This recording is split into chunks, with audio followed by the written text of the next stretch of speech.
Muito bem, caros alunos, neste encontro de hoje nós vamos conversar sobre o sangue dos mártires como semente de novos cristãos. A que ponto se pode dizer isso? Essa é uma afirmação de Tertuliano, na apologia dele, no número 50. Ele diz justamente isso: Semen est sanguis Christianorum, que quer dizer justamente isso. O sangue dos mártires é semente para novos cristãos. Em que senso? No sentido de que os pagãos iam às arenas ver, ver os combates entre gladiadores e feras e tudo mais, iam ver as corridas de bigas, corridas de cavalos, mas eram introduzidos nos espetáculos as mortes dos cristãos. Parecia um espetáculo grotesco, e de fato era. Mas os pagãos, quando viam os cristãos morrendo nas arenas, cantando, louvando a Deus, sem pedir misericórdia, sem pedir para viver, porque se imaginava que alguém diante da morte podia pedir para viver, não é? Se ajoelhar, pedir clemência, renunciar à fé. Isso não acontecia. Pelo contrário, eles ficavam cantando e rezando e louvando a Deus por terem sido considerados dignos de dar a vida pelo Evangelho, como o apóstolo Paulo diz. Então, nesse sentido, os pagãos olhavam os cristãos e diziam: o que há de diferente nesse povo?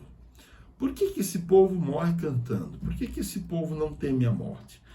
E por que esse povo tem um modo tão estranho de tratar a vida e a morte? Então, isso gerava centenas de conversões. As pessoas iam assistir os espetáculos e acabavam saindo angustiadas e pensativas. Eu preciso conhecer melhor o que é o cristianismo, porque essas pessoas têm muita coragem. Interessante, tem uma frase de um bispo antigo que dizia: no princípio os cristãos eram poucos e impressionavam a muitos. Hoje somos muitos e talvez não impressionemos quase ninguém. Para dizer que o senso do testemunho, né, da martiria, testemunho, hoje esteja bastante escasso, né? Bom, tem uma outra frase que gostaria de citar no início dessa reflexão, que é de Latâncio. Latâncio diz assim: Agitur enim religio Dei, quanto magis premitur. Quer dizer, quanto mais se aumenta a perseguição, quanto mais ela é reprimida, mais a veneração a Deus aumenta. Quer dizer, a resposta dos cristãos é aumentar a sua veneração a Deus. Os mártires impressionavam, primeiro pela coragem, porque o que o homem tem de mais precioso? É o trabalho? O que o homem tem de mais precioso? É a família? O que o homem tem de mais precioso? É a vida. Agora, se você está disposto a dar sua vida por alguém, significa que você chegou ao máximo da maturidade, ao desprendimento máximo, à liberdade interior máxima. Então esses homens estavam dispostos a dar a vida, e o belo é que no meio dos mártires estavam crianças e jovens também. Vejamos, por exemplo, o exemplo de Santo Tarcísio, aos 12 anos, martirizado por causa da fé. Vejamos Blandina, vejamos Melânia, vejamos tantas outras, algumas adolescentes mortas grávidas, não é?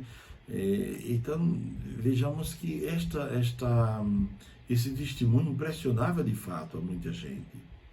Os mártires impressionavam pela coragem e eram tidos como grandes intercessores no céu. Essa segunda parte é interessante também. Quando alguém morria mártir, era considerado santo súbito, porque derramou o seu sangue pela fé, deu a prova máxima da fé. Porque eu posso dar uma prova de fé jejuando, rezando, fazendo uma prece, fazendo uma caridade. Agora, outra coisa é provar a minha fé, dando a minha vida, derramando o meu sangue. Então, pelo amor de Deus, essa é uma prova muito mais contundente, dar a vida. E não faltavam cristãos que queriam de fato dar a vida. Por exemplo, Orígenes, quando o pai foi preso, ele ficou em casa querendo também ser preso, e a mãe o impediu de ir junto com o pai. O martírio era muitas vezes motivo de repulsa dos não cristãos ao cristianismo também, não é? Então, o martírio gerava esta inquietação. Estes homens que vão ser mortos na arena são acusados de quê? Quais são as acusações contra eles? Porque se de um lado tinha a questão da Pax Deorum, quer dizer, deveria manter a paz entre Deus e os homens, deveria prestar culto aos deuses e os cristãos se negavam, mas por outro, os cristãos eram cumpridores dos seus deveres. Na primeira carta de Timóteo, capítulo 2, versículo de 1 a 2, se diz: os cristãos rezavam pelos poderes constituídos, pelas autoridades. Depois, Justino, na Apologia número 1, ele diz: os cristãos pagavam todas as taxas, então estavam agindo de acordo com as leis do Estado, respeitavam as leis do Estado. Por outro lado, os cristãos eram considerados ateus porque tinham um senso crítico. Esta é uma coisa muito... Ter senso crítico nunca foi algo muito fácil de ser bem acolhido, não é? Eles se colocavam longe dos cultos oficiais, os cultos aos deuses pagãos. Sua religião era chamada de superstição, e era chamada de superstição detestável e danosa. Era uma superstício, por quê? Porque não tinham, como eu digo sempre, uma religião devia ter um lugar, um país, devia ter uma cultura, uma língua, toda uma... Mas os cristãos não tinham nada disso. Por isso era considerado superstição. Já os judeus gozavam os privilégios de uma religião, porque eram dispensados do culto estatal romano, eram dispensados do serviço militar, enquanto os cristãos não. Podem ver, por exemplo, o caso de São Sebastião. São Sebastião é um exemplo. E muitos dos jovens que eram chamados para o serviço militar, muitos cristãos, diziam: eu não vou derramar o sangue de ninguém, eu não vou entrar em conflito, eu não vou entrar em guerra, eu vou me tornar um milis do exército romano, mas não vou matar ninguém, não vou derramar o sangue alheio. E isso era causa de conflito. Inclusive, depois, quando o Império Romano começa a sofrer crises e ataques dos bárbaros, muitos dirão: a culpa é dos cristãos. Nós temos muitos cristãos no exército, eles se negam a combater e nós estamos perdendo espaço, perdendo... E aí vai começar, mais adiante, nós vamos falar sobre isso, um desejo de restauração.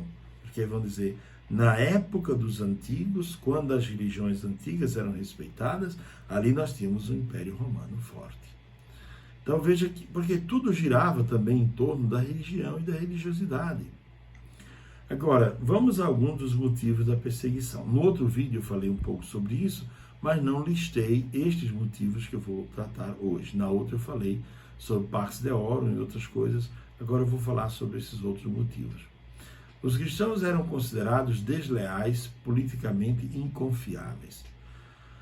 Por que eram considerados desleais? Porque não prestavam culto aos deuses. Se não prestavam culto aos deuses, desmantelavam, entre aspas, toda a harmonia entre os deuses e os homens. Agora, isso quer dizer que, se a harmonia entre os deuses e os homens está desmantelada, no Império Romano vai haver terremoto, vai haver inflação, vai haver peste, vai haver doença. Então os cristãos não eram confiáveis. Depois, eram acusados de nutrir ódio ao gênero humano. Tácito, nos seus anais, número 15, ele diz: odium humani generis, odium humani generis. Quer dizer, os cristãos nutriam um ódio ao gênero humano. Como se fosse um ódio à cultura vigente, um ódio ao modo de viver na atualidade. E tudo isso não passava de uma acusação falsa, porque os cristãos contribuíram muito para o aperfeiçoamento das culturas, para o crescimento, para o desenvolvimento das coisas. Tanto que depois, com a invasão dos bárbaros, vai se ver muito isso. Os bispos e os padres tinham muita cultura e ajudaram muito, os monges também, ajudaram muito a manter um ambiente, digamos assim, cultural, vivo. Quando se diz Idade Média, Idade das Trevas, não é que seja bem verdade, porque os bispos e alguns monges, sobretudo, que eram grandes intelectuais, ajudaram a manter viva a memória da cultura clássica. Pois bem, eram considerados malfeitores, eram chamados de gentalha, inútil, amante das trevas. É isso que Tertuliano atesta na Apologia, no número 44. Essa apostila vai ficar disponível, tá certo? Vou colocar esse PDF à disposição de vocês, porque eu estou citando vários textos de Tácito, de Tertuliano e tudo mais, e várias apologias, então eu vou deixar disponível essa apostila tal qual eu estou citando aqui, tá bom? Isso serve para aqueles que são professores, que dão aula, ou para aqueles que estão, porventura, cursando patrologia dentro da sua universidade, dentro do seu seminário. Ele é considerada uma associação imoral e desonesta. Por que era considerada imoral? Porque se diziam que ali, porque os cristãos se chamavam de irmãos, né? E havia muito afeto entre eles. Então os pagãos diziam, esses cristãos se reúnem escondidos, porque naquela reunião acontece um pouco de tudo, até sexo entre eles acontece, é uma associação imoral, ao mesmo tempo é desonesta, e praticam a morte de crianças. Como praticam a morte de crianças? Sim, porque dizem que eles comem a carne de alguém, o culto termina quando comem a carne de alguém, a carne de Cristo, o corpo de Cristo. Vejam vocês que a calúnia é uma coisa, não é? Antiga, tão antiga quanto o homem.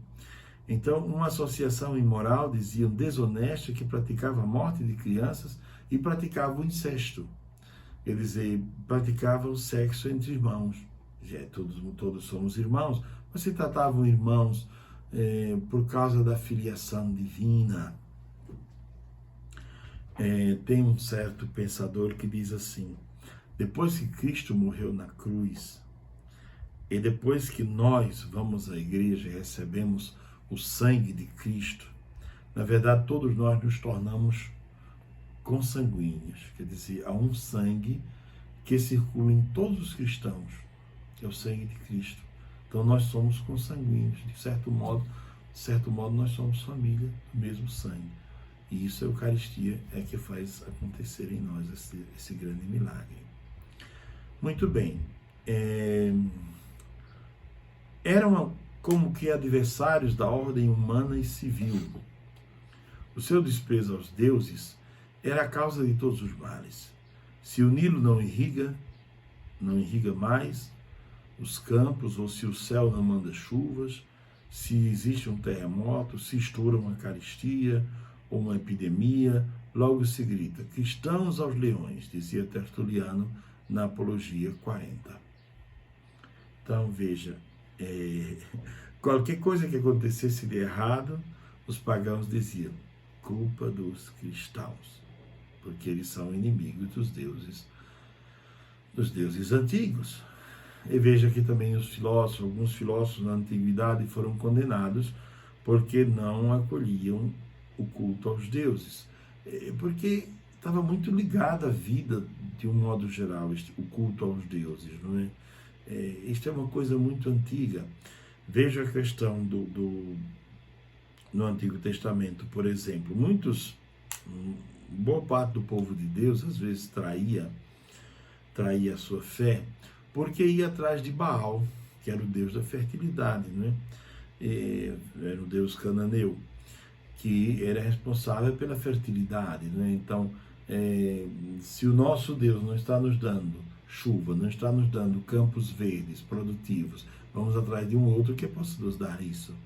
E veja que sempre houve esse problema, né? Alguém que vive atrás, não de um Deus, não de Deus como Deus é, mas de um Deus fabricado conforme a minha necessidade, conforme o que eu quero, um desejo de manipular a Deus, não é?